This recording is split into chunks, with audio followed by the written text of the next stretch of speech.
Yes. How are we all doing? Welcome to the player ratings. As always, 2 p.m. the day after the game. It was an absolutely crazy game yesterday. But we'll get into that. We'll look at how each player did, their stats and stuff, and what we think about it. Yeah, it's a crazy one. A crazy game. Remember, guys, yesterday was only about one thing. It was about getting the win. It was about getting the 3 points. We was treated to a very, very good game of football. It was entertaining to watch. But the main thing is that we got those 3 points and we're still active, you know. And we play before Arsenal now. So if we beat Wolves on Sunday, we can close that gap to 2 points, and then the pressure's back on Arsenal. Granted, they'll have a game in hand, but you know that's irrelevant. It's about putting that pressure on Arsenal. Hopefully you guys are all doing well today. Please make sure you drop a like on the stream if you've not done so already. We're almost at 100 already, so big up everyone that has smashed a thumbs up on it. Let's get past 100. Make sure you subscribe to the channel as well if you are new. Big up to the guys at Manscaped for sponsoring today's stream. If you've not already ordered yourself a Lawnmower 4.0 or the performance package, then head over to manscaped.com and use code Xtra20 for 20% off and free shipping. They've got loads of stuff there for men's personal grooming. We'll play you the ad in a little bit, but there's a lot to talk about. So should we just get straight into it, bro? Just before we full send into the actual game, some things that we should probably cover quite quickly. Firstly, is Pep's interview thing. Thought we'd just quickly, just because people will just keep spamming it. Have you seen Pep's comments? Yes, have seen Pep's comments. Pep was fuming, absolutely fuming. But hopefully this is a turning point in the season. And you know what I liked about him? There's a point where in the thing where he's fuming about the fact that Rico Lewis is getting fouled and that. No one was there to stand up for Rico Lewis in that moment. No one was there fighting for Rico Lewis or anything like that. Whereas in the past when we've had Fernandinho, company, players like that, they're ones that are going to get stuck in. Even Zinchenko does it, bro. Do you know what I mean? They get stuck into them situations. And I don't think Pep was happy about that situation. But when Dias comes back in the team, Dias will be one to... I don't think Dias will shy away from them kind of situations. But yeah, Pep's interview was mad. It was mad. He wasn't happy. He wasn't happy, but hopefully it drives a reaction from the players and gets a bit more desire from them. Yeah, that's what he's trying to do. He said he wants to get a reaction, and you know he's right. You know the team is not going to win the league if they keep playing like they are doing. So he's trying to get these players to get up for it and get that reaction. He's trying everything he can, but it's down to the players ultimately to perform on the football pitch and show that desire, which not all of the players are currently doing. So we'll have to see what happens against Wolves, but you know that's hopefully that's a story for another day. Yeah, if there's anything to put a reaction out there, it was probably Pep's halftime team talk would have been absolutely mental. I know Grealish said it was silent, but it definitely wasn't. And all these comments from Pep after the fact, and he would have spoke to the team after the match as well. I mean, if there's any time to actually react, Pep's made sure that it's now. Thing is, if the players don't show any desire, bro, Pep will just be like, right, bin, said a bit. He'll get rid of them, innit? He'll just be like, well, if you don't want to play for the football club, you can go. Yeah. No, I completely agree.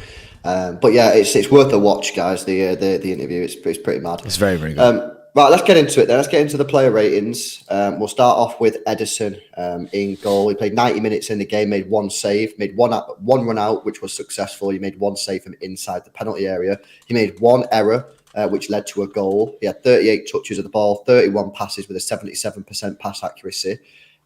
He had 15 long balls, 8 of them were successful, and he won 1 aerial claim. This game was... If you want to know what Ederson's like, this was the game to watch him. If you've never seen Ederson play and you're like, oh, what type of goalkeeper is Ederson? Watch this football match, because he played the risky style of football at the back, which we want him to do. And you've got to accept that sometimes it will fuck up like it did yesterday. But then he goes and gets an assist, which I don't actually know if they give him an assist. No, they give him. No, but I'm giving him an assist because it pretty much was. It was an assist. That is just a perfect game. You know what I mean? It's a perfect game to understand what Ederson does in a football match. So it's kind of bizarre. He came out as well after the match and apologised. He was like, yeah, sorry for my mistake. He said, but that's just the way I play. Basically, it's just saying like, look, it ain't gonna change, and we all know this anyway. As fans of City, you know what? That's just the way Ederson is, man. He's good. Time and time again during seasons, you'll see him make mistakes. It's the high risk, high reward strategy that we play. That's just the way it is. You just have to allow it. Is it shit? Yes, it's shit. When it happens, it's really shit because there's times like yesterday where you're thinking, oh, he should have looked up to pass to Rodri and seen where he was going, kind of thing. But he just kind of expected Rodri to be in one position. It was a lazy pass, wasn't it? He wasn't properly looking at Rodri, and it was half-assed. And you know what? It's kind of a pass that sort of sums up what Pep's been saying in the press conferences, in that the players don't seem dialed in. They don't seem hungry for it. That's almost like Pep's saying. They're coasting, isn't it? Like they're not arsed. They're coasting. They're not fully going ham. And that pass there was sort of an example of that. But then he goes and does a magnificent ball to Mahrez. Obviously, Lenglet fucked it a little bit, but it was still a fantastic ball. And for me, I'm giving the assist on it. It was a fantastic definitely. kick. I'm surprised that they didn't actually give it. Slinger there says, Jordy, would you say that if we lose the game? Yeah, because that's the way Ederson plays. That is the way Ederson plays. Ederson plays that exact way every single time. Mm-hmm. It's high risk, high reward. If we lose the game, and we lose that game 1-0 or 2-0 or anything, Ederson's massive to blame there, but that's hypothetical and didn't happen, innit? So we have to go with only what we've seen. And correct. And he made up for the fact that he foot the goal in one sense because he did get an assist. Correct. Let's go for a rating then. I think you're going to get quite a variance on this one. I think you're going to get some people giving him a good rating, some people giving him a bad rating. Yeah. He did make a massive mistake, which put us under big pressure and started the crumble. And obviously the assist was the fourth goal, so it was less important than the other three, but still nice. I'm going to give him... Look, I have to give him a lower rating because ultimately he did fuck us, and that could have been costly. Mm-hmm. I'm going to give him a 5.5. I was going to say 5.5. I'm going to give him a 5.5. Because to be fair, I can understand why someone might higher. Be giving him a 4. I can understand why might be someone giving him a higher. It's a bit of a hard. Yeah, it's a weird because you can understand the low ratings and you can understand the high ratings. I can literally understand both. But it is what it is with Ederson. Like, things aren't going to change. He's going to carry on playing this way. He's pretty much said that himself because that's what Pep wants from him. Mm-hmm. The Xtra Club gave him a 5.2, so they're very close on it as well. There we go. I'm seeing highs of 7s though, so I think that's high, man. You know what I mean? I can't give him a 7, bro. You know what I mean? He's made a massive mistake at 0-0. I can't give him a 7, bro. Maybe a 6. I can understand why people might be giving him a 6. Dave Rocky with a super chat. Yes, Dave. Says, is the Pep rant a positive or a negative thing? Can see both sides. Positives. Motivates the players and fans to get going for the next games. Negative. Not everyone likes being called out publicly. You're spot on. Put it this way, right? This you know it's bad because Pep never calls his players out. Pep will always protect the players in press conferences all the time. Like, how many times do you watch press conferences, bro? And Pep's just chatting shit, and you're like, what are you talking about? But that's because he won't put the blame on the players ever. He'll always put the blame on himself tactically and everything like this, no matter what happens. But yesterday he went off. He went off and just full sent the squad, full sent the board. He full sent, and that's because he's pissed off and he's not happy with the way things are going. You can see both sides. I personally see it as a positive thing, because I think he's right. We're not gonna win anything if we continue the way that we're going. Yeah. Without the desire and the hunger and the love for football from the team, you ain't going to win nothing because no one wants it. Yeah. It's how the players react to it. The players say, "Oh, he's fucking moaning at us, saying we're not arse and that," and then get their heads down. Then it is what it is. But if they go, it's about if they're men or boys. If they're a bunch of boys, they go, "Oh, he's fucking moaning at me. Oh, he's shouting at me. I'm not fucking gonna perform now." Yeah, start crying about it. A little kid. But if they go, you know what, lads? Nah, it's spot on. We've been shit. We've not been focused. We've not been dialed in. We need to dial in now.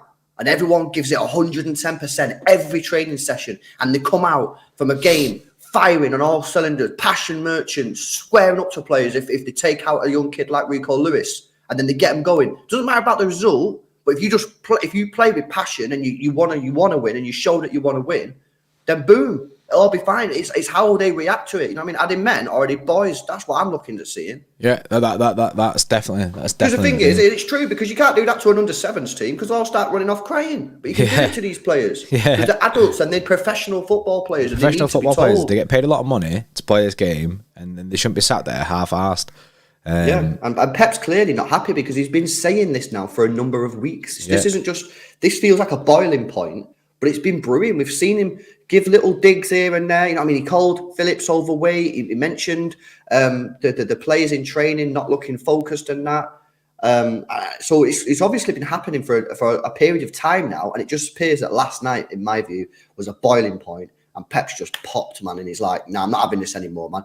And this is why I think he keeps playing players like Akanji and Ake, because these players are hungry and they're giving everything for it. They might not be the best at playing out from the back, but they're giving everything, and that's what Pep wants right now. It was interesting, actually, because as we were leaving here last night, you said, innit? You said, like, there's kind of like a switch now, because if Pep's right, and say, like, the players like Laporte or something like that, or the other players aren't putting it all in there and are being a little bit half-arsed, then you can understand why he's playing Ake and Akanji. If they want it more than what the other players are wanting it, the centre-backs or defenders and Cancelo and stuff like that are wanting it, then they Cancelo and that shouldn't be playing.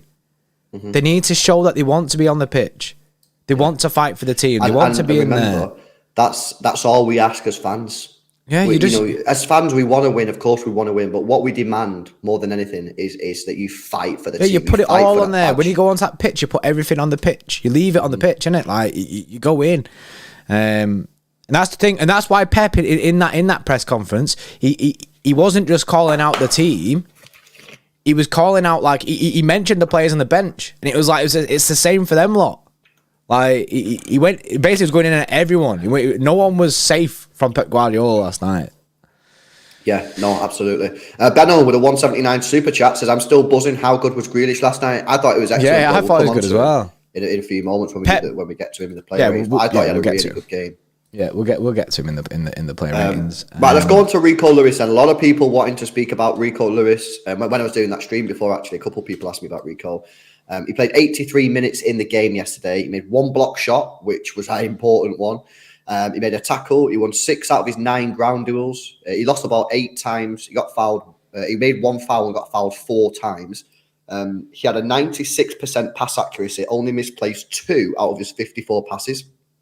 Made 1 key pass in the game, 1 cross, unsuccessful, 2 long balls, unsuccessful, 1 shot on target, 2 dribbles, 1 successful. I think Rico Lewis yesterday, I think that was his best performance in a City shirt, because especially at 2-0 down, he come out in that second half and he showed fucking balls. He showed more balls, man, than some of the players have been showing in the last couple of weeks. I just thought he was phenomenal. I thought he played with passion.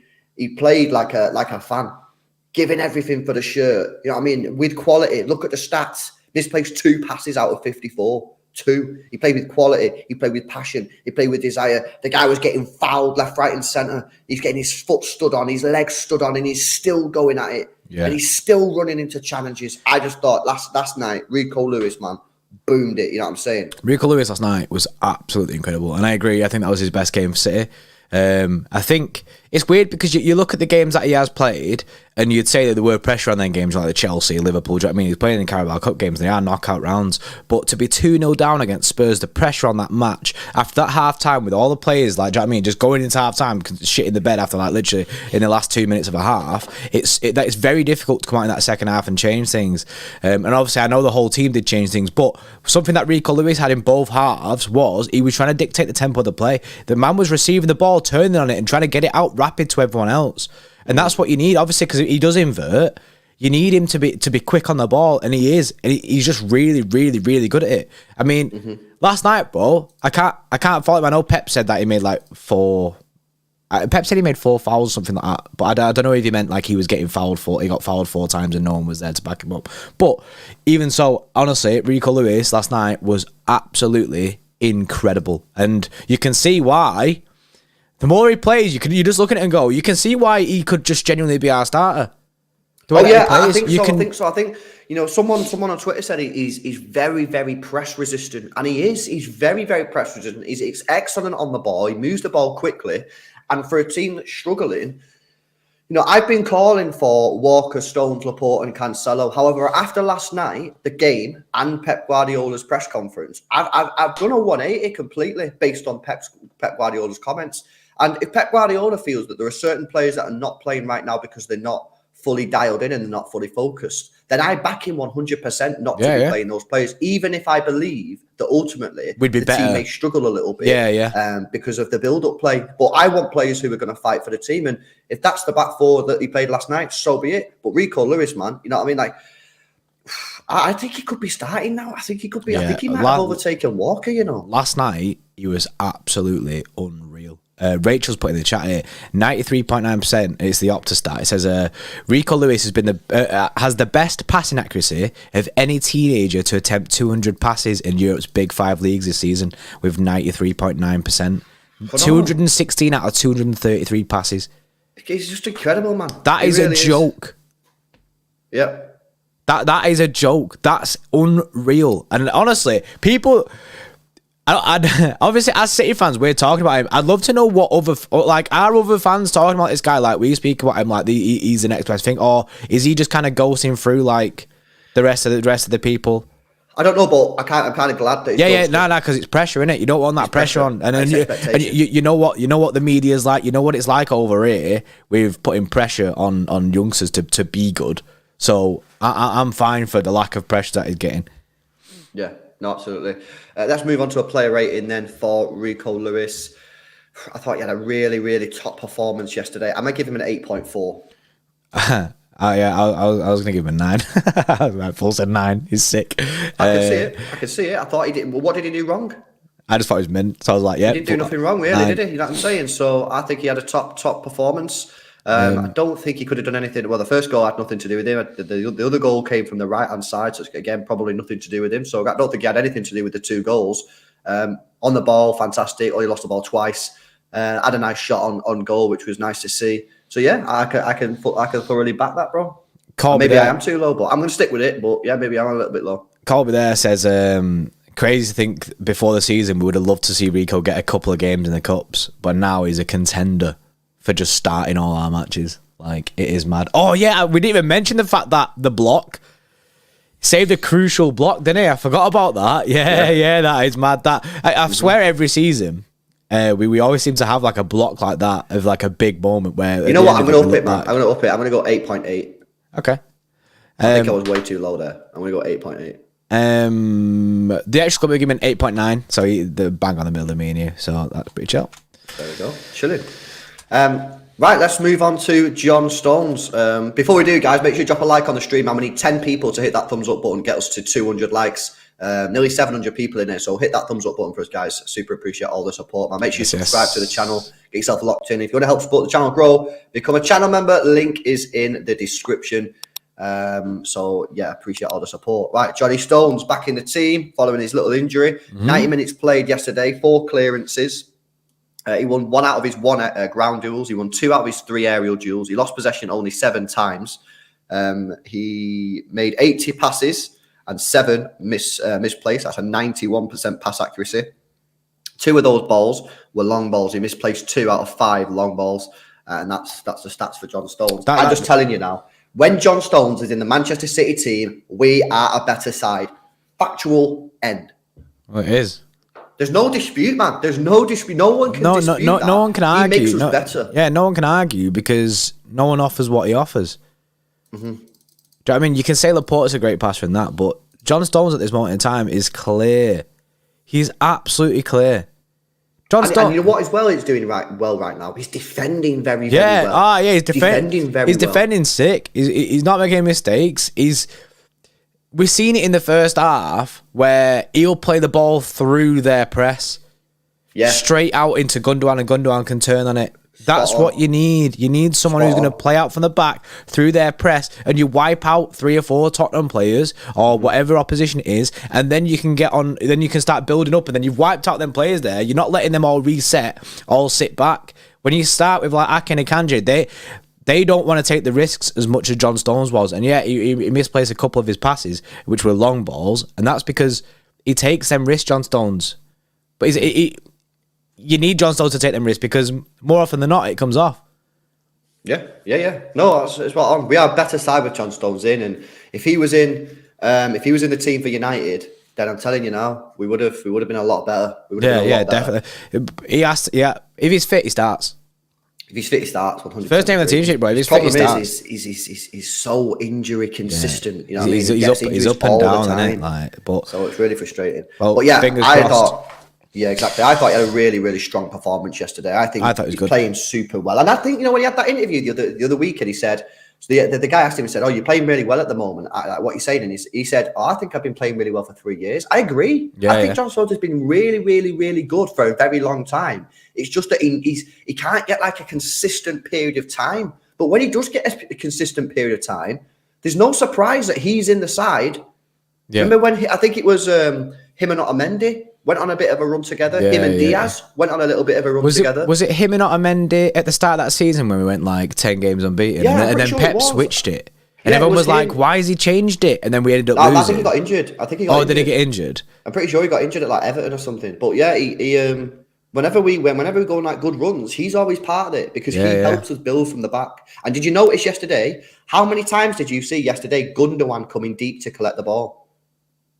You ever seen it? No. Because we didn't need to. Yeah, because you have John Stones, and obviously Akanji can do it. We've always said Akanji can do it. Not as good as John Stones on the ball, but he has it. And to be fair to Akanji, he actually did it well at times yesterday. But like you say, if it takes a Stones and Akanji partnership to be two centre backs that are going to build out from the back, but two centre backs that want to be on that pitch and want to fight for the team, then that's it. We've got to go with that. Mm-hmm. Do you know what I mean? And if you want like a Diaz in there, buzzing. If Diaz is showing that he wants to fight and play for the team, love it.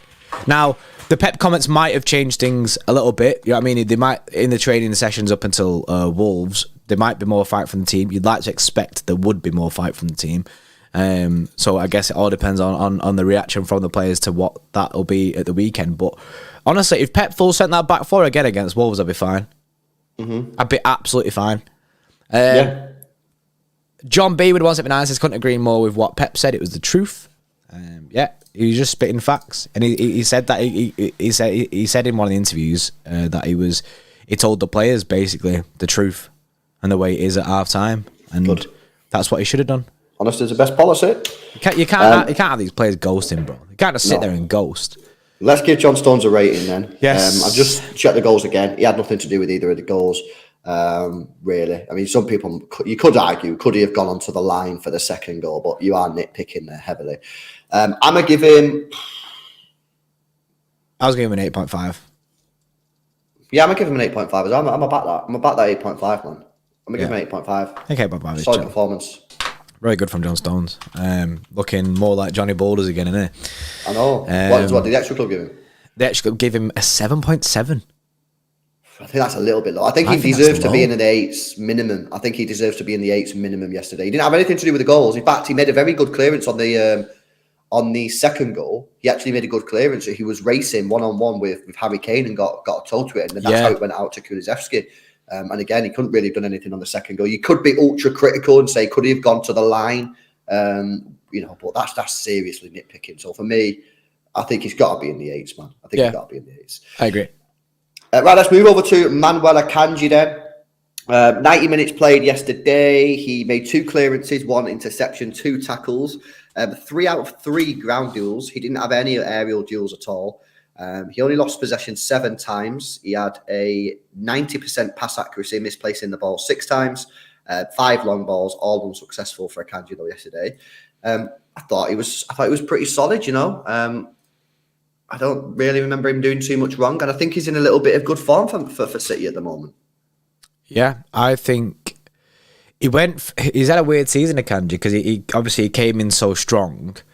He kind of set the bar very high for himself because everyone expected a lot from him as soon as he came in. We're all questioning why he's £15 million.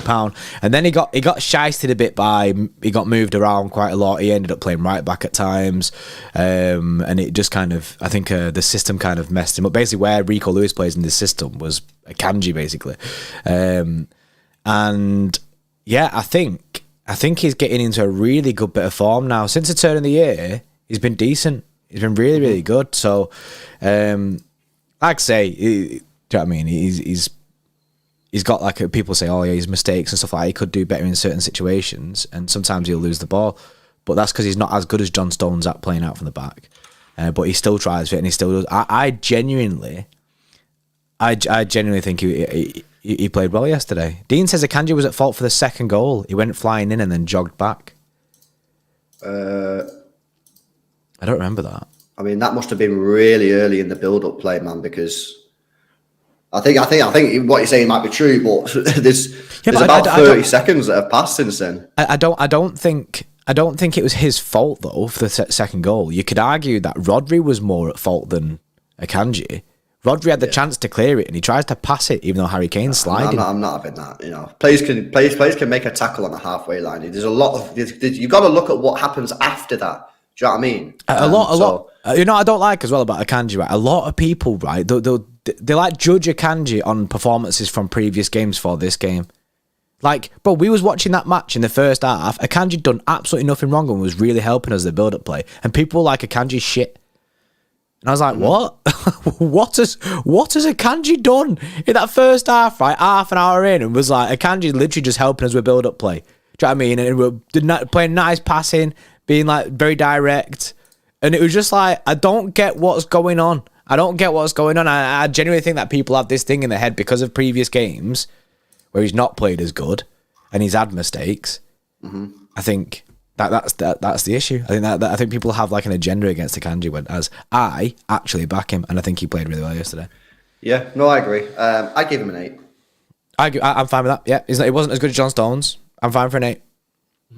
Yeah. The Xtra Club seemed to agree with the chat, and they've given a 6.7. Too low. I think that's very low. Too low, in my opinion. Like Colby there says, Akanji man-marked Kane all game. I thought he did well. Kane is a difficult player to deal with, by the way, a very difficult player. You could see even at times Rodri was having a bad time, like because Kane's quality. His quality. Yeah, that's too low for me. 6 points. I genuinely think he's up there as an 8. But I can see on the Xtra Club ratings, there's loads of 5s and loads of 6s that people have given him. So I swear, I think there's an Akanji agenda out there. Do you know how Ake, he got treated the same way last year before the Atletico game? Before that Atletico game, when everyone understood his defensive game, everyone was slating Ake. And he used to get the same treatment. So I think Akanji's going through that same thing. Yeah. No, I agree. What did the Xtra Club give us? 6.7, did you say? 6.7, yeah, which I think is very low. Right, should we move on then to Nathan Ake, who, you know, is a very, very interesting type of player, this guy, Nathan Ake, of course. We know the situation. We know that he's been very, very good for City this season defensively, and I think you've seen that yesterday. That was probably his best defensive performance of the season. I thought he was absolutely stunning yesterday defensively, but we all know the issues about him on the ball and his build-up play. But we'll get into that in a sec. Let's go through the stats, man. In fact, before I do, Benno says because he cost 15 million, hated really. Solid, I rate him. Yeah, I think he's a good player. £15 million and he's putting in performances like that. For me, though, I do think he's a backup. I don't think he's a starter. Yeah, he's not a starter. I think he's. I'm pretty content with him playing. You know what I'm saying? Yeah. The thing is though, if Pep's thing is the fact that, I mean, no one's showing and fighting that, but Akanji is, then yeah, he should be starting. Yeah, I agree. Right, Nathan Ake, stats for him yesterday. 90 minutes played. He made 2 clearances, 3 interceptions, 6 tackles. He won 6 out of his 9 ground duels.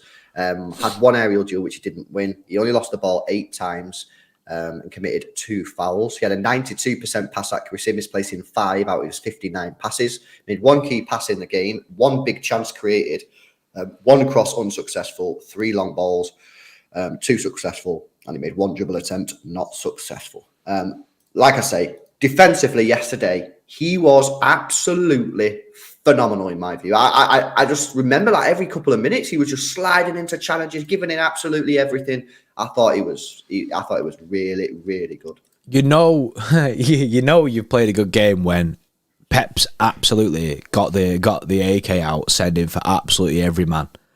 But he mentioned you as one of the players that the City can't play. Do you know what I mean? Like good without, basically, kind of thing. That kind of situation. Like Ake last night, bro, was honestly, I don't even know where I'm gonna rate this Donny like today, because he was so good. And I'd say, yes, going forward doesn't offer you too much, and that's because that's not his game. However, sometimes during the build-up play at the back, he seems to be doing all right. Do you know what I mean? The first time passes being direct, and the passes go through in the half spaces. He was all right. And I was like, okay. Do you know what I mean? So yeah, we allow it really with Ake, because he's not too good at them side of things. But bro, I said yesterday in the stream, I said if you could just merge Ake and Cancelo into one player, you'd have the best left back in the world. Yeah. Because his defensive ability yesterday, but oh my god, it was so sick.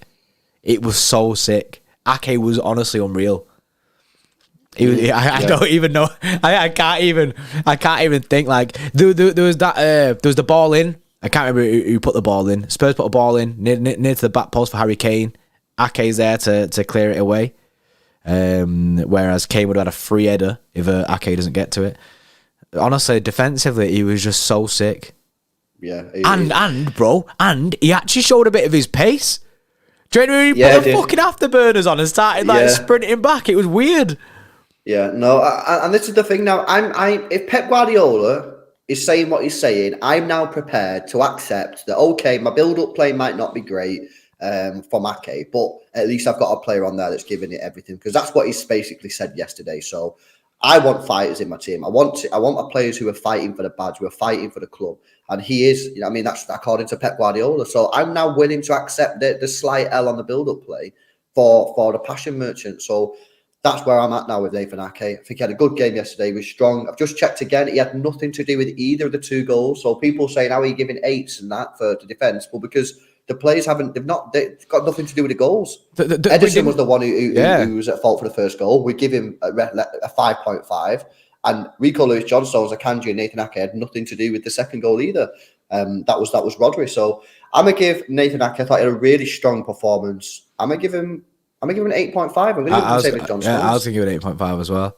The thing is, people might be like, yeah, but defensively a lot better. But John Stones balances that out with his forward play and the build-up play kind of thing. So I think it's about right. I could go higher. I genuinely could go higher, because I think he was actually meant. I could go higher because his defensive performance. It's one of the best performances I've seen from Nathan Ake. That it was unreal.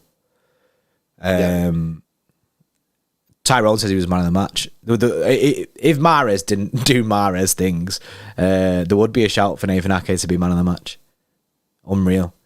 But yeah, the Xtra Club have given him a 7.7. Low. And again, I think that's low. I think that's very, very low. With the Xtra Club today, but one thing that they have done is they have done the same thing as us in a sense. Stone's got a 7.7 and Ake got a 7.7. So they have done the same rating for both. So they do see that they're both like, do you know what I mean? Like we're saying, same rating, but it's just too low, man. A 7.7. Yeah, it needs to be higher.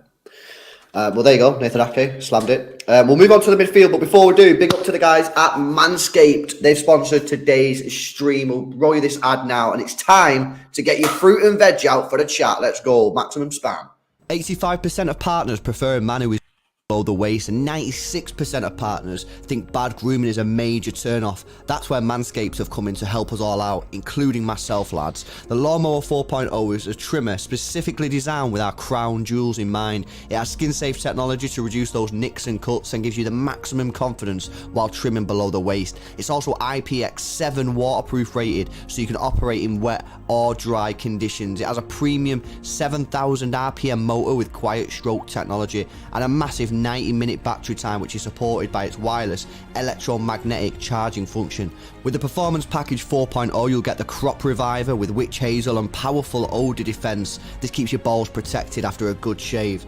Crop Preserver with its soothing aloe vera and advanced quick absorbing cream, keeping your balls feeling fresh and hydrated. And the Weed Whacker to trim ear and nose hair. The Performance Package 4.0 has everything you need to keep you the most groomed man in the room. Use our code XTRA20 XTRA20 at checkout and you'll save yourself 20% off your order and receive free international shipping.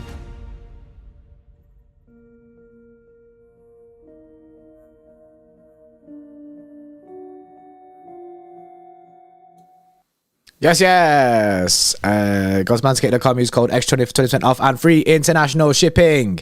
Yes, MCFC lads in the chat. He put Xtra20 in a siren. That's the one. Xtra20. 20% off, free shipping. Go buy everything on Manscaped. It's very, very good. And yeah, I mean, go support the boys. That's it. Yeah, big up Prodigal, man. Said, you know what's funny? I said yesterday the defenders did nothing wrong for the goals, and LB said he disagrees, and I'm waffling. Justice for me. Yeah, yesterday was an emotional night. Yeah, it's emotional. I mean? It's justice. You should know this by now. Yeah, there's a lot of things that we say during a stream when it's like that it doesn't mean anything. It's just reactionary, and it's just emotion in the match. Yeah, it's emotions, bro. Right, let's move into midfield then. Let's go to Rodri, who played yesterday. He played 90 minutes in the game. He got 1 assist. He had 118 touches of the ball, 103 passes, and misplaced 6, which is a 94% pass accuracy. 3 key passes in the game, 1 big chance created. He had 1 cross, which was successful, 7 long balls, all successful, 2 shots blocked, 8 ground duels, 4 of them won, and he won 2 out of his 3 aerial duels. Made 1 clearance, 1 block shot, 1 interception, and got dribbled past just twice in the game. I thought he had a really, really strong game. I do. I think he had a good game yesterday. Yeah. The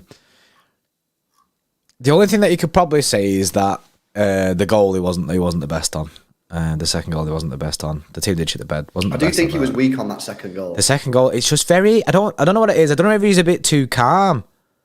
Yeah, I think he's also. I think he believes he's. I don't know if he believes he's getting to the ball before Kane's getting there, but. Yeah, because obviously Kane, he probably does, bro. But he's all because Kane ends up sliding. He slides in. Now you've also got to understand from his point of view, he's got Harry Kane inside the penalty area, so he's got to be careful not to give a foul away. But he should boot the ball. The ball's right in front of him. He literally just goes to does a little pass, but it's not. Well, it's so light. He puts no conviction. It's like he's just doing a little dink. I'm watching it now, bro, and to be fair, you could argue that Harry Kane has done very, very well. Oh, no, Harry Kane as well. I do think Rodri should just bin it, though. But I'm watching it now, bro, and I don't think he can, because Harry Kane slid in. But, like, if he doesn't just do a little pass... No, but I'm watching it now, bro, and I don't think he can do a pass. I don't think he can kick it out, because Harry Kane gets there first. Harry Kane's foot, because I'm watching it now, Harry Kane slides in, and then his ball is behind the ball. Rodri's coming from this side.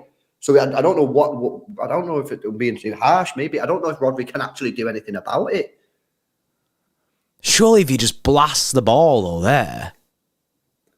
I mean, watch it again. It'll just rather than deflect on Kane, because it just stays with Kane. Nah, bro, I don't think he can, I don't think he can. I think Harry Kane's done really, really well. Yeah, but he doesn't hit the ball with anything. He doesn't hit the ball with anything, but he literally just taps the ball. I get Harry Kane sliding in, but if he actually hits the ball properly, it's not going to stay with Harry Kane. Because the ball stays with Kane because he's put nothing on it. So Kane can then, the ball stays with him, then he can play out. I've not watched it back, innit? I've not watched it back, but I'm sure in my head, the way that I'm thinking about it, I'm sure that that's the way it went down. Like I just watched it then, and I'm not sure. Maybe he could have done a little bit better. I think though, for me, I'm looking at it now and I'm going, I think Harry Kane has just done really, really well to get his foot around the ball. Other than that, though, obviously he was involved in the first goal, but nothing to do with him. That's completely on Ederson, not Rodri's fault at all. On the ball, yeah. I still think he had a good game. By the way, just to like put it out there, I do think he had a good game. I think he had a very good game again, and also he was involved in the third goal, wasn't he? Dinked up. Yeah, got the assist for Mahrez's first goal. Yeah, so wait, I just think he's very strong, moving the ball quickly. What I wanted to see, give some good protection in the defence. I think he had a solid game. He got an assist. Yeah, he got an assist for the Mahrez goal, the third one. Oh, the third one. Yeah, no, he was involved in the second one as well. That's what I was thinking of. I was thinking the second one was the third one. He was involved in the second one. He put a dinked over pass to Mahrez, who headed it over to Erling Haaland. Yeah. I think that's the key pass. Yeah. So like, you know what I mean? He gets that key pass in there to Mahrez, who plays it into Haaland, and Haaland heads it in. That's one there. And he smashed it with the ball over to Mahrez for the third goal. Yeah. I think he had a really strong game. I think he had a really strong game. Could he have done something better on that second goal? I don't know. Maybe not. It's difficult to say. Strong game. He got an assist. He got a key pass for the second goal as well. No, he's involved. He's getting involved. He was doing them Pirlo passes. I'm going to give him... My head says I'm going to give him 8.4. I'm giving him just a little bit less than the John Stones. See, I wanted to give him an 8.5. I was stuck between 8 and 8.5 in it because I usually just stick on the holes in it, like 8.5. I usually go like that, but then I was thinking 8.3 because it's like bang up, like it's not in the middle. Do you know what I mean? But I can see where we're both going. We're both in the same ballpark anyway. I think Rodri, obviously, it was excellent. Involved in 2 goals. Big game. The Xtra Club gave me a 7.3. Again, I think that's very low, man. Too low. Bro, Xtra Club hating on this game yesterday, you know. What's going on, man? Guy got an assist. He got a pre-assist. He Played 6 passes in the whole match. What was wrong with him? I don't know, man. That's too low for me. Big up Anthony Gamey with a 5. Says we need to start heading in the transfer market in January. We need a left back and a left winger as well. It's hurting us to win games. Well, maybe. Obviously, Pep calling out the organisation. Does he want signings? Maybe. Could we be going in for a signing? I don't know. We'll have to wait and see. I still don't think we will, but Pep Guardiola calling out the organisation. There's very few things that can actually mean. So maybe we'll see City dip the toe into the transfer market. We'll have to wait and see on that one. It's certainly interesting, though. Right, okay, let's move on. Let's go to Ilkay Gundogan yesterday, who before the game I said he needs to be important. He needs to get involved. You know what I mean? He's going to have a massive part to play in the game. Played 81 minutes yesterday. Had an XG of 0.25. He made 41 passes, misplaced 9. That's a 78% pass accuracy. 3 long balls, 2 successful. He had 1 shot off target, 1 shot blocked, 1 dribble, which was successful.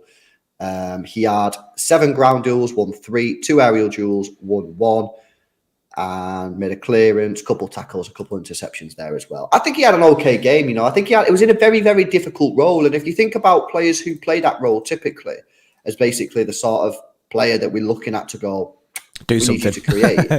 I mean, he's not really that player, is he? I mean, he can do it, but you don't put him there every game. So, you know, you think of your David Silvas, your Kevin De Bruyne's, your Cazolas, your Ozils, these type of players. You don't think of Ilkay Gundogan. So I think he was put in a position yesterday that with someone next to him, you know, like a Kev or a David Silva, he can kind of do. But he was in a position yesterday on his own, taking responsibility, and I've got to say, I think he had an okay game. I think he played all right. Yeah, in the first half, I thought it was going to be basically Gundogan was key to it because it was the balls getting played through their press, Gundogan receiving them balls and turning on it. That's the way that it was meant to be. Obviously, I think they tightened things up a lot, which made it a bit more difficult for Gundogan then. You could see they squeezed into the midfield. They could see what City were trying to do. Fair play to them, seeing what City were trying to do. They all squeezed in and left us with the wingers because I think they was more happy to deal with our wingers than deal with us playing through their midfield. But yeah, I generally think it was an okay game for Gundogan. It was nothing goal, special. Bro, he's the one who heads it. He's the one who heads the ball in the air. Oh, when it goes down to then it goes to Grealish, but Grealish doesn't get it, and then Alvarez he's the one. The cross comes in from Mahrez, and he's the one who actually heads it. He beats Dyer in the air. Grealish then misses the ball on the way down, and Alvarez kicks it home. So he's actually the player who basically sort of makes that goal. You know, with the obviously Mahrez makes it, but but he is involved. He's involved. I've got like a weird question about Gundogan here, and people asked this about in the United game whether Gundogan is the kind of leader that we need at Manchester City right now. If he's a leader on the field as well as like a captain, do you know what I mean? Because you can kind of differentiate the two. Yeah, I'd like the captain to be the leader, but sometimes you have other leaders on the pitch. Gundogan was taken off towards the end of the game. Mm-hmm. Diaz did end up coming on for Haaland at some point during the end of the game, which I was fine with, not for long. And Gundogan came off for Bernardo Silva. Now, obviously, I know legs. Do you know what I mean? I think that was more of the decision. But if he was more of a leader on the pitch, I don't think he would have taken him off because you know what I mean. I think going into the latter stage of the game, I think you need that kind of thing. Do you know what I mean, to show everyone up?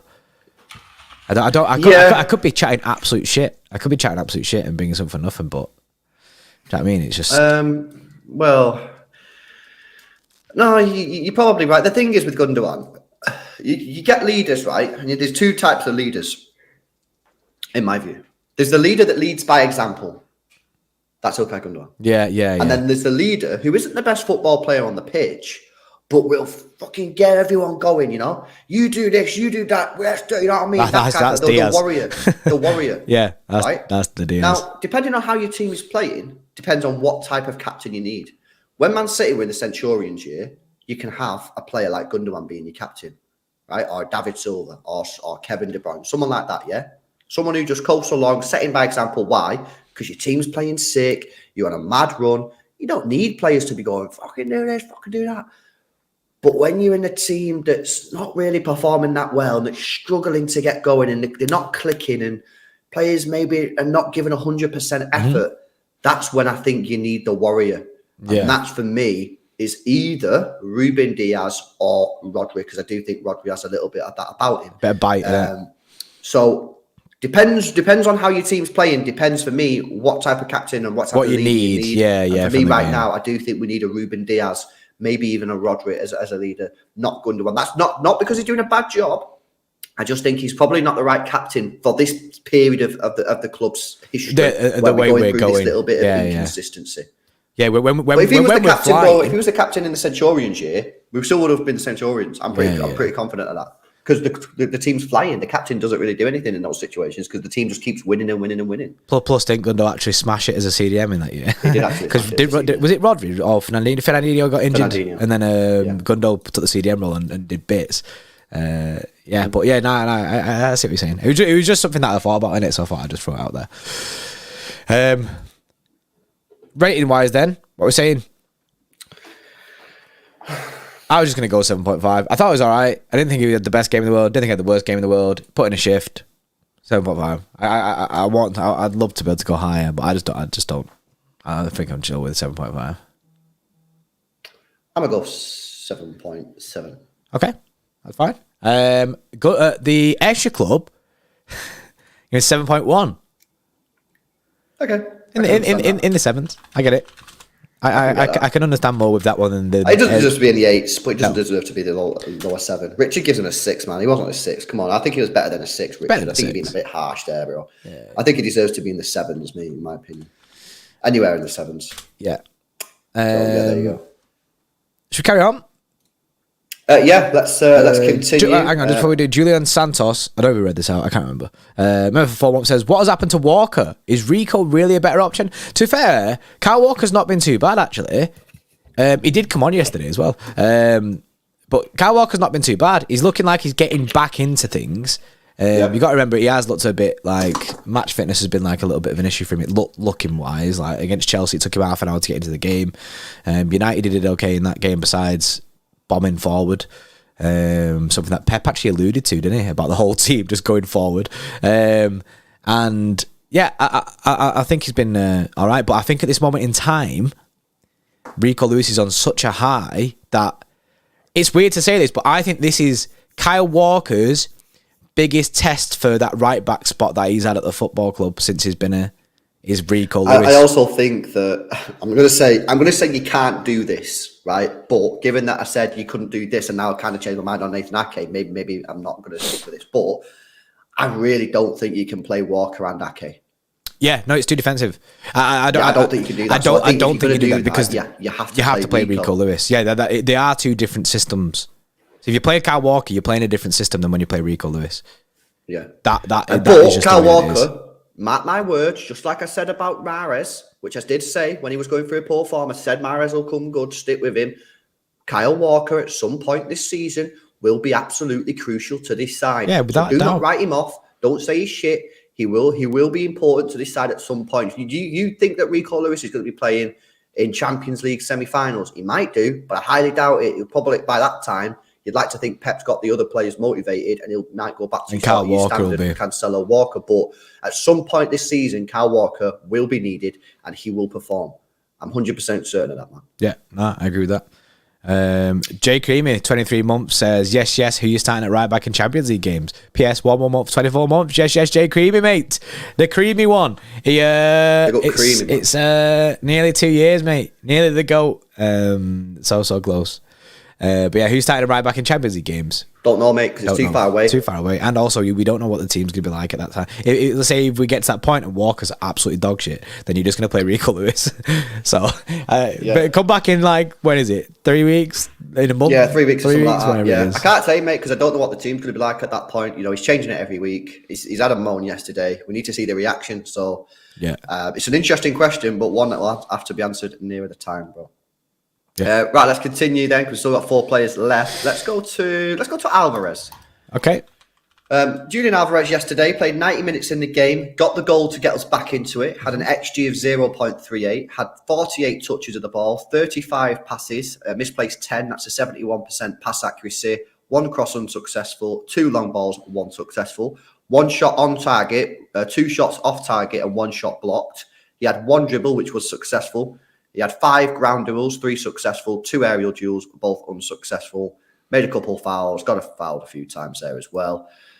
You know what? After yesterday's performance, I think it's Alvarez Haaland, Driller. I think I'd run it. I'd keep running it. I think the level that Alvarez showed yesterday was unreal. I think just in every situation, Alvarez is there. And so, the Tottenham players couldn't sit on the ball because Alvarez is after you. Anywhere in that, in that Tottenham half, they couldn't sit on the ball and just be chill because Alvarez is pressing heavy. The work rate that he brings is unreal, and I think it's now time to just full send both of them.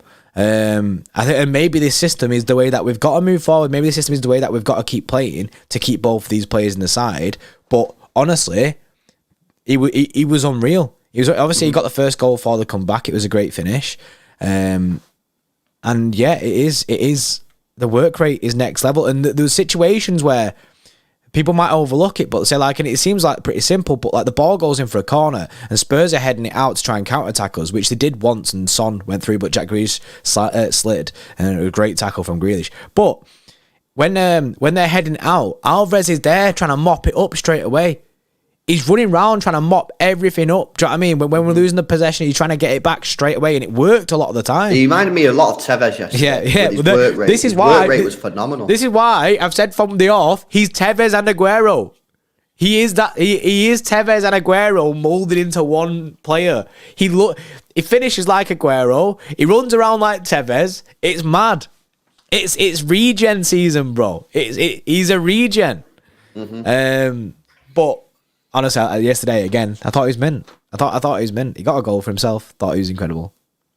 Yeah, no, he was active, doing bits, and I really, really rated his energy. And I just think we have to get him and Haaland in the same team. So keep running that system, and I think you need to keep him in the middle. I don't see him as a right winger. I don't see that.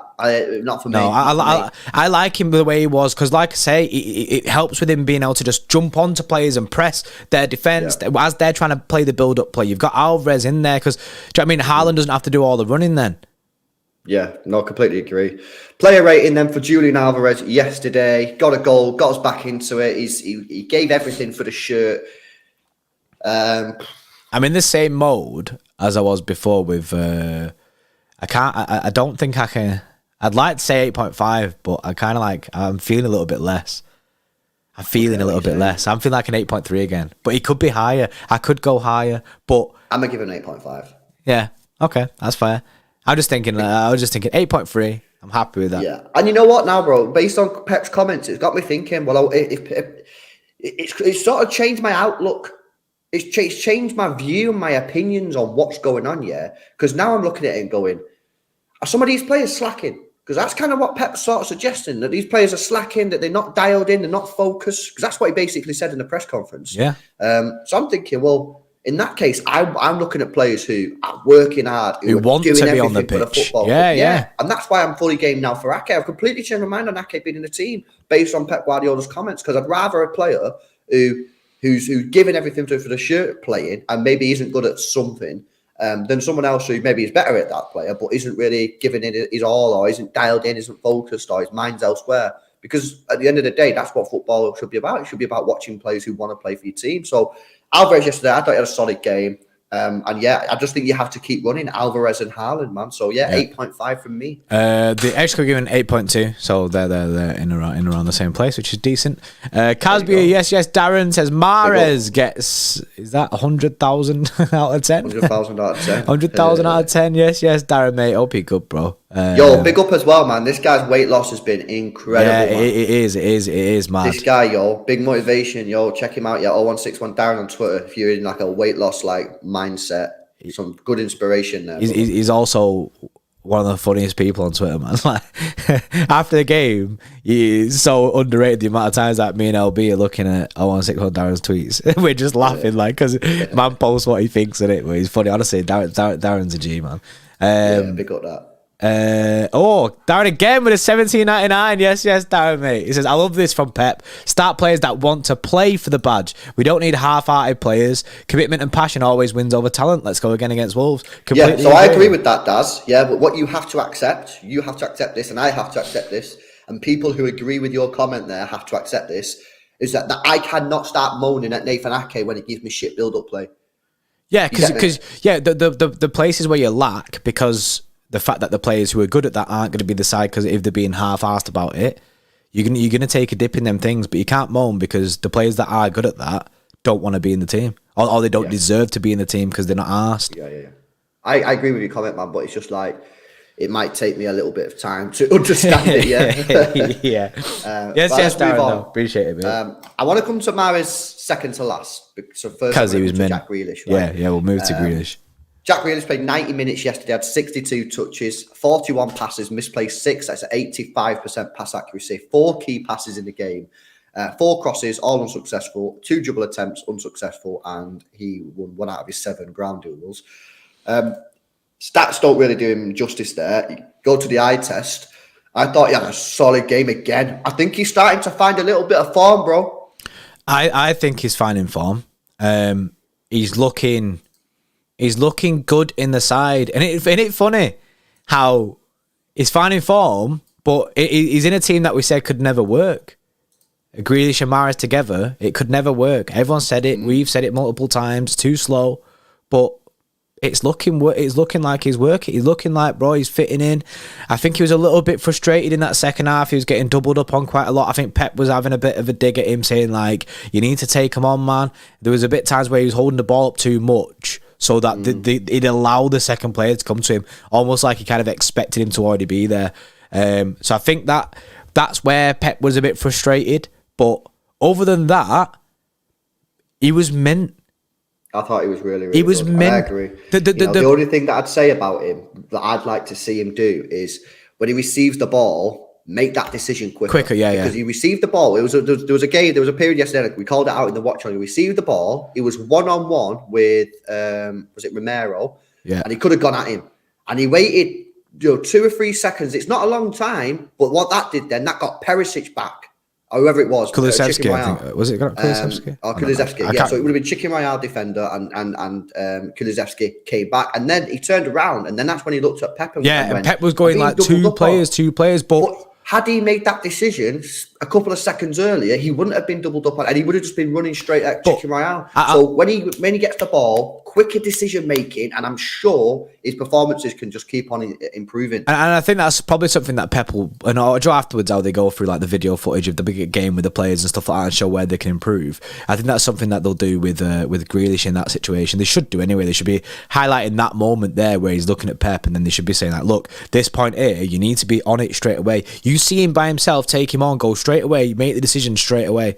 But if he can just, do you know what I mean? We're nitpicking here because he did have a good game, but if he can just do that, his performance level will just go up massively. Well, it's about how can he improve. You know what I mean? He had a good game yesterday, but he still needs to improve. And how he can improve for me is just that quicker decision making. Make those decisions quicker. Yeah, like, genuinely, I think it's good. Chicken Royale, you know? Yeah. We've got a Chicken Royale for ages. I think it started in an Xtra Club stream, that, didn't it? I think the first time we seen Emerson Royale was like Chicken Royale, and that was it then.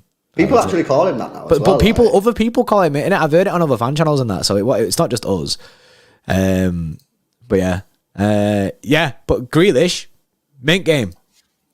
Yeah, absolutely incredible. Oliver said Nicky Picky because I said we're nitpicking. That's what you said last time. Instead of nitpicking, you said Nicky Picky, didn't you? Where's Nick Toll? I'm gonna give him an 8.2. I was giving 8.2 as well. I was like, yes, because I gave thinking 8.3. I was like, right, I'm gonna go lower than that. 8.2. I think I'll give him an 8.2. I think that's a fair. Yeah, the tackle. The tackle was incredible. Yeah, he made a back. great tackle in the first half. Very similar to the Rico Lewis one against Salah. But it was a great tackle because they were on the counter attack and we were in the mud. So yeah, just a good performance from Grealish. But just like I would see with results, it's about consistency. If he goes and drops a stinker now against Wolves, don't matter. I would say though that he is doing it at this moment in time consistently. But he needs to keep it up, yeah, he needs to keep going. Thing. He just needs to keep. Been here 18 months now. Yeah, so he needs to keep this up. That's the perfect thing now for Jack, though, is the fact that he is getting he's finding a little bit of consistent form. I think this is probably the first time that we've actually seen a bit of consistent form from Jack Grealish. So, like you say, he just needs to continue. He needs to continue, keep getting better, keep going forward, keep these positive performances, and like I say, he'll be able to hold down that left hand spot, and then Phil Foden's in for a rough time. Yeah, no, completely agree. What did the Xtra Club give him? The Xtra Club give him a 7.8. Fair. That's fair. I think that's fair. That's close to us, isn't it? Anyway. Right, let's go on to the King of Algeria claiming land for his country yet again yesterday. We have Mahrez. These are his stats, bro. Absolutely insane. 90 minutes played, 2 goals, 1 assist. He had a 0.7 XG. He misplaced 7 passes out of 46. That's an 85% pass accuracy, 3 key passes, 12 crosses, 3 successful, 1 big chance created, 2 shots on target, 1 shot off target, 1 shot blocked, 3 dribble attempts, 1 successful, 5 won ground duels out of 9. He didn't win his only aerial duel. And then again, a few fouls, a couple interceptions and tackles there as well.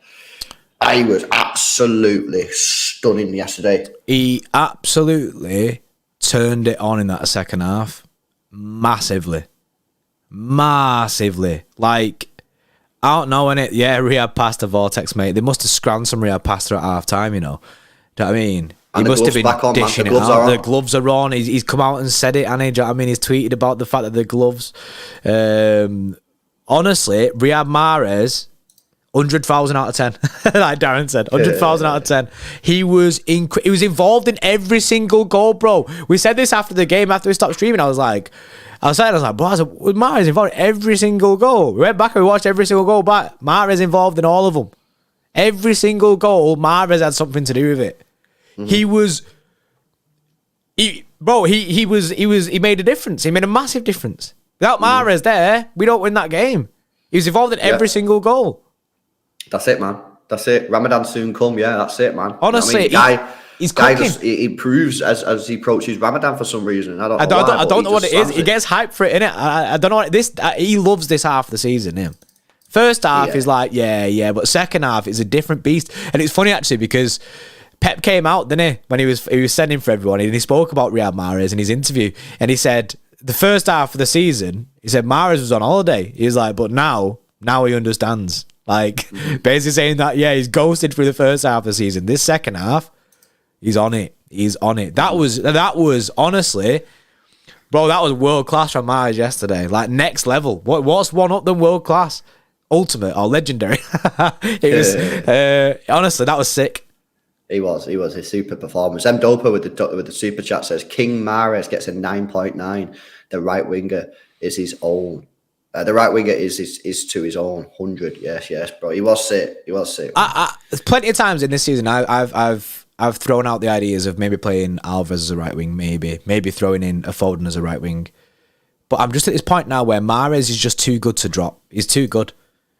Oh, mate, he's too good to experiment. It was always going to happen, man, because even when he was like, everyone was saying he was playing shit, he was still getting chances. He was still getting the chances, yeah. He just weren't finishing them. Actually, what Pep Guardiola was right in saying, when they said that Riyad Mahrez was on holiday before the World Cup, I kind of get what he's on about, because he wasn't on holiday in that he was just shit or like he wasn't doing anything. He was very blasé in front of goal, and the perfect game to understand Riyad Mahrez being on holiday. Go and watch the Southampton chances. He should have had 4 goals in that game. Easy. For someone like him, he should have had 4 goals. He got 1. And if you look at the chances, it just looked very lethargic, very blasé in front of goal. Things that he should be finishing, innit? He should be finishing. He's just not. Look at him yesterday, bro. Look at him for the third goal. He got the ball and he just drove at the defender, took him on, and then just went boom. You know what I mean? Like that's what that little bit of fight, that little bit of like, nah, I'm gonna fucking do him. That's what we missed before the World Cup. There was still quality there, but he was just more chill. He was on holiday. I think what Pep said yesterday, I think it was perfectly fair. It wasn't disrespectful, and yeah, now he's not on holiday, innit? He's burning off that all you can eat buffet, bro. And now he's just like, yeah, that's it, bro. He's honestly, he's it. And this is why, like, the Martin you there with the 4 months says, he's coming into form at the right time, excited to see what he'll do in the Champions League. And he always does well in the Champions League for us. Categorically, like every 10 season. goals, by the way. 10 goals and 3 assists in 24 games. He's over a goal involvement every other game now. You know what I mean? And this is all come recent. His levels are on the up. And he's honestly, that game yesterday, it was unreal. It was actually unreal. Player rating wise, I'm just gonna say it, bro. I'm gonna say 10. You're going with 10, yeah. I don't know how I can't. Every single goal is Riyad Mahrez. I'm agreeing. I think I'll give him a 10. He was involved in every it's a 10 single from LB goal. as well. That's a first. Is that the first time that's ever happened? First time. Because you said at the start of because obviously this season we've been full sending player ratings. You said that you're going to be very strict on giving 10s. You don't want to just give them out.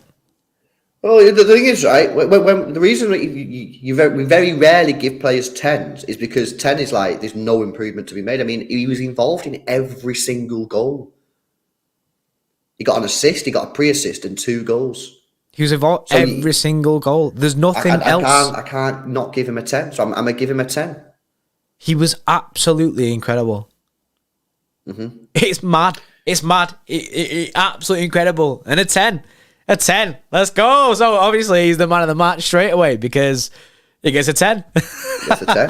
Yeah. Love to see it. Absolutely love to see it. It's a 10 from us for Riyad Mahrez. They actually could give him a 9.6, which I can understand. Okay. I can understand, but I just think has to be a 10. Has to be. He did everything right.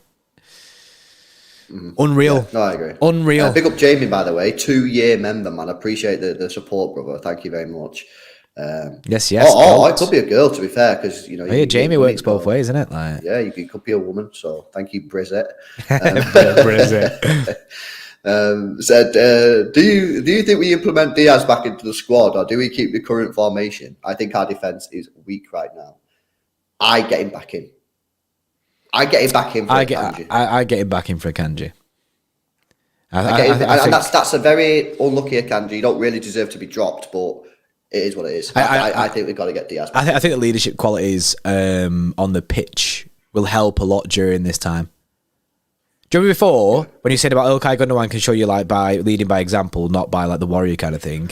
But you can have both on the pitch. You don't need to be a captain to be a leader. Ruben Dias is one of them. He doesn't need to be captain to be a leader. He will tell people what to do regardless. Oh shit, Jamie was the guy who bought me a pint in the pub. Yes, big up Jamie, man. Appreciate you. Jamie, that's funny actually. But after that happened, LB messaged me and was like, some guy just recognised me in the pub. Man, yes, Jamie. Yes, big up Jamie, man. That was sick. Yes, I appreciate that, bro. That was very, very generous, man. But yeah, man, I get Diaz back into the team, man. I think I have to. But yeah, it's one of them. It's unlucky for Akanji. You know what I mean? Like, you don't really deserve to be dropped, but come on, you have to be ruthless in this game, guys. And so long as Ruben Dias is a player that is giving it everything, which he is, because he come on yesterday and he's just that type of person, he'll be back in the squad. So for me, yes, I get him in for Ruben Dias, man, and get that warrior in there. You know what I mean? That's what we need. I completely. Darren again. Oh, sorry, what are you saying? I just said I completely agree in it. Like, we need him back. Stones Diaz, re-up. That's it, man. Darren again with another super chat. Yes, bro. Says, name me a winger with 3 daughters with 2 different baby mamas. My winger. What? I didn't know that was a thing. I actually didn't know that was a thing, innit? I didn't know that was a thing, bro. I did not know that.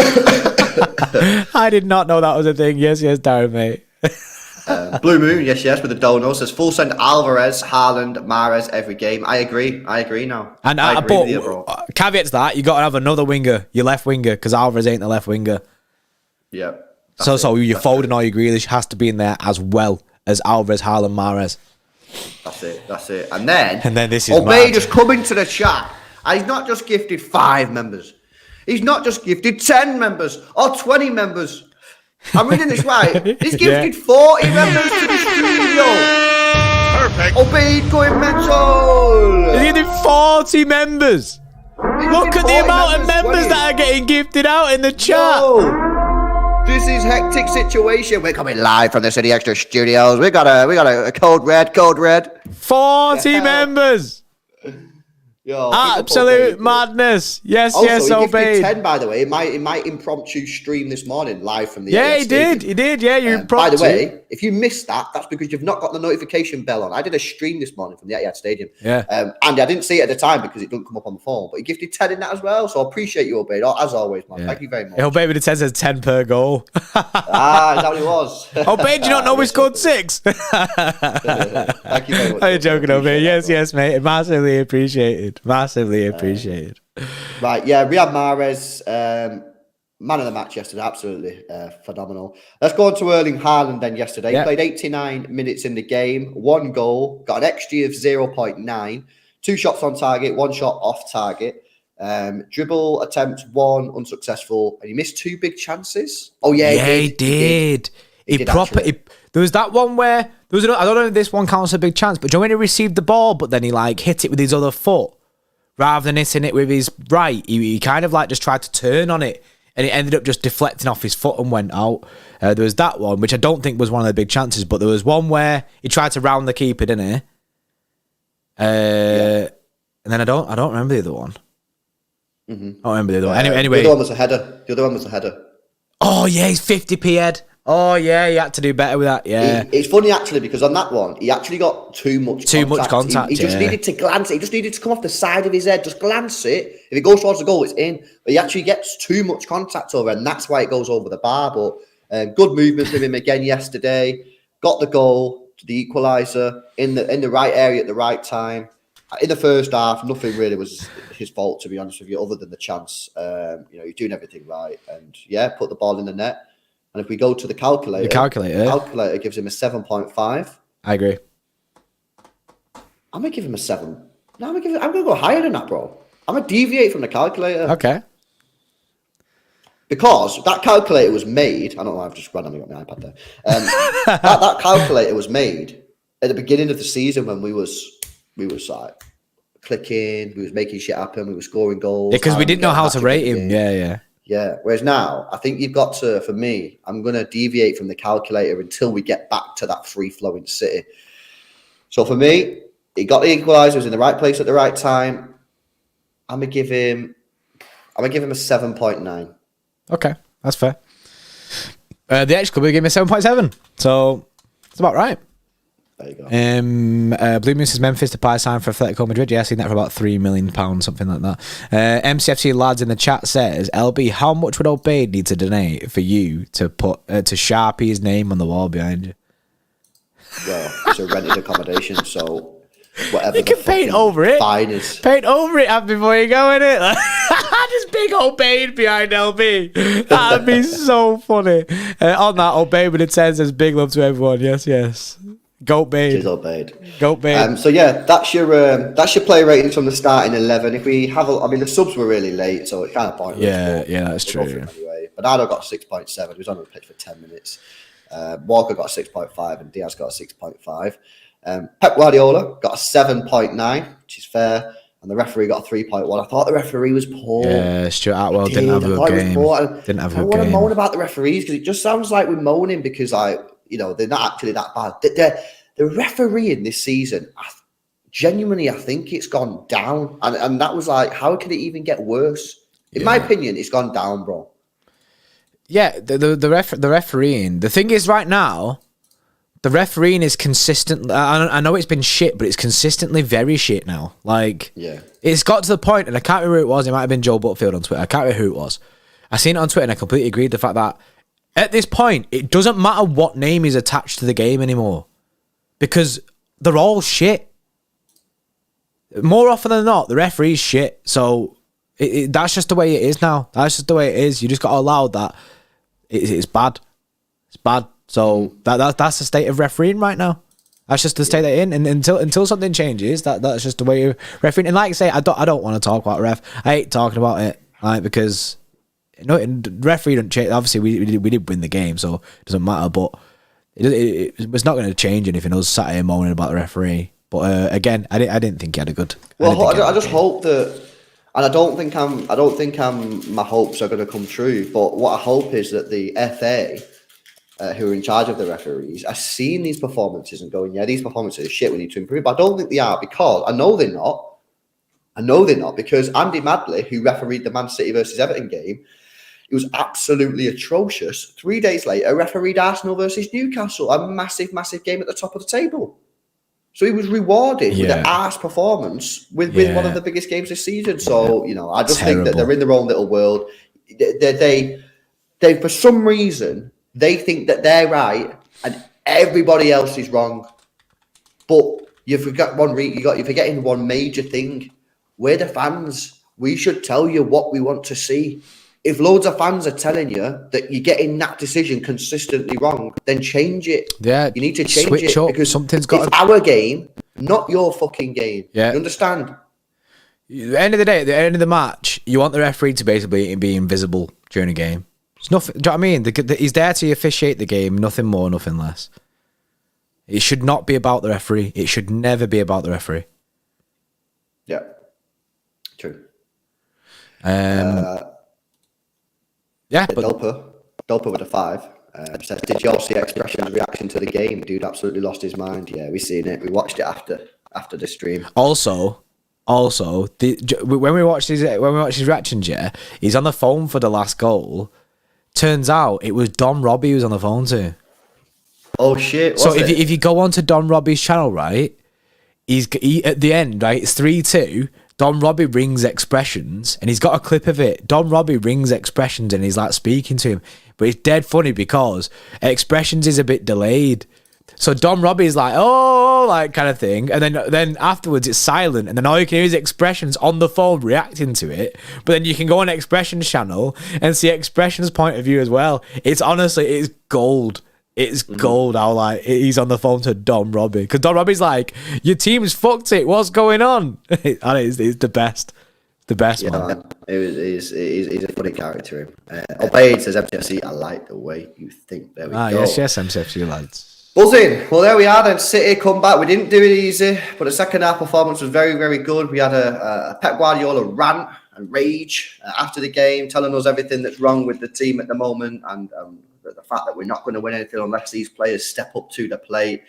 Next game is on Sunday, so again, no real time to take this in. We've got to go again. Wolves are in some decent form recently, unbeaten in the last 2, only lost 1 in the last 4 matches. Obviously doing pretty decent under the new manager, and they've got a good team. Wolves, they've got. I've got no doubt in my mind that come the end of the season, Wolves will be in the top 13. They'll be in the top 13. They will get clear of that. Yeah, I think they'll be safe. I think they'll be safe. And the problem is they're going to come to the Etihad, and I think they're going to park the bus, and they're going to have players like Adama Traore on the counter-attack, and we're just going to hope to God that we're able to break them down. So let's see what happens. Let's see if we get a reaction out of these players for that Wolves game. But that's been your player ratings. Man City 4, Tottenham 2, Mahrez man of the match. Been pretty decent, bro. Very, very good. 10s across the board for Mahrez. Unreal. Unreal. Across the board. Slammed it. Right, buzzing. Hope you enjoyed that, guys. Please make sure you drop a like on the way out. Subscribe to the channel as well if you're new. We'll be back later on this evening with some more content. So stay tuned. Make sure you hit the notification bell. Big up to Manscaped. We'll leave you with the ad, and we'll see you later. See you in a bit. See you in a bit. 85% of partners prefer a man who is groomed below the waist, and 96% of partners think bad grooming is a major turn-off. That's where Manscaped have come in to help us all out, including myself, lads. The Lawnmower 4.0 is a trimmer specifically designed with our crown jewels in mind. It has skin-safe technology to reduce those nicks and cuts and gives you the maximum confidence while trimming below the waist. It's also IPX7 waterproof rated, so you can operate in wet or dry conditions. It has a premium 7,000 1000 RPM motor with quiet stroke technology, and a massive 90-minute battery time, which is supported by its wireless electromagnetic charging function. With the Performance Package 4.0, you'll get the Crop Reviver with witch hazel and powerful odor defense. This keeps your balls protected after a good shave. Crop Preserver with its soothing aloe vera and advanced quick absorbing cream, keeping your balls feeling fresh and hydrated. And the Weed Whacker to trim ear and nose hair. The Performance Package 4.0 has everything you need to keep you the most groomed man in the room. Use our code XTRA20 XTRA20 at checkout and you'll save yourself 20% off your order and receive free international shipping.